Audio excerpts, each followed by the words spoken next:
Digital സർവകലാശാല പദ്ധതികളിൽ vigilance അന്വേഷണം ആവശ്യപ്പെട്ട് പ്രതിപക്ഷം. മുഖ്യമന്ത്രിക്ക് പ്രതിപക്ഷ നേതാവ് കത്ത് നൽകി. സർവകലാശാലയ്ക്ക് കിട്ടേണ്ട പല പദ്ധതികളും അധ്യാപകർ ഉണ്ടാക്കിയ കടലാസ് കമ്പനികളുടെ പേരിൽ നടപ്പാക്കുന്നു. പദ്ധതിയുടെ ഉത്തരവിറങ്ങിയ ശേഷം രൂപീകരിച്ച സ്വകാര്യ കമ്പനിക്ക് പദ്ധതി നൽകി. ഔദ്യോഗിക നടപടികൾ പൂർത്തിയാക്കും മുൻപ് കമ്പനിക്ക് മുൻകൂർ പണം നൽകിയെന്നും പ്രതിപക്ഷ നേതാവ് ആരോപിച്ചു. KR സാജു ചേരുന്നു. സാജു, വിവരങ്ങൾ. മറ്റ് സർവകലാശാലകളിൽ നിന്നും വിഭിന്നമായി ഈ ഡിജിറ്റൽ സർവകലാശാല IT വകുപ്പിന് കീഴിൽ പ്രവർത്തിക്കുകയും ആ സർവകലാശാലയുടെ പ്രോസ് ചാൻസലറായി പ്രവർത്തിക്കുന്നത് മുഖ്യമന്ത്രിയുമാണ്.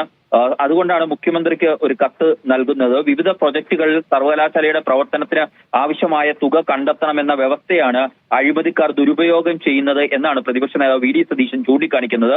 സർവകലാശാല രൂപീകരിച്ചതു മുതൽ ഓഡിറ്റ് നടത്താത്തതാണ് അഴിമതിക്ക് കാരണമെന്നതിൽ സംശയമില്ല എന്നും കത്തിൽ പറയുന്നുണ്ട്. സർവകലാശാലയ്ക്ക് കിട്ടേണ്ട പല പ്രൊജക്ടുകളും അധ്യാപകർ ഉണ്ടാക്കിയ കടലാസ് കമ്പനികൾ സ്വന്തമാക്കുകയും അങ്ങനെ ദുരുപയോഗം ചെയ്യുകയും ആണ് ചെയ്യുന്നത് എന്നാണ് ചൂണ്ടിക്കാണിക്കുന്നത്. അതിൽ ഏറ്റവും പ്രധാനപ്പെട്ടത് സംസ്ഥാന സർക്കാർ അവരുടെ ഏറ്റവും അഭിമാന പദ്ധതിയായി ചൂണ്ടിക്കാണിച്ചിരുന്നത് ഗ്രഫീൻ പദ്ധതിയാണ്.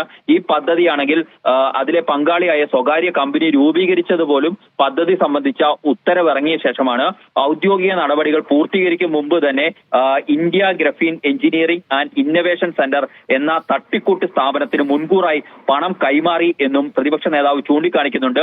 കേന്ദ്ര ഇലക്ട്രോണിക്സ് മന്ത്രാലയം നൽകുന്ന 94.85 കോടിക്ക് പുറമെ സംസ്ഥാന സർക്കാരിനും പദ്ധതിയിൽ മുതൽ മുടക്കുണ്ട്.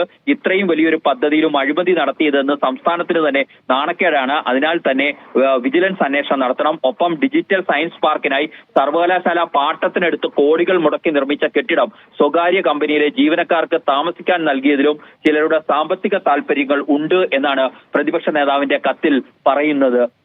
ധന്യ. ശരി സാജു.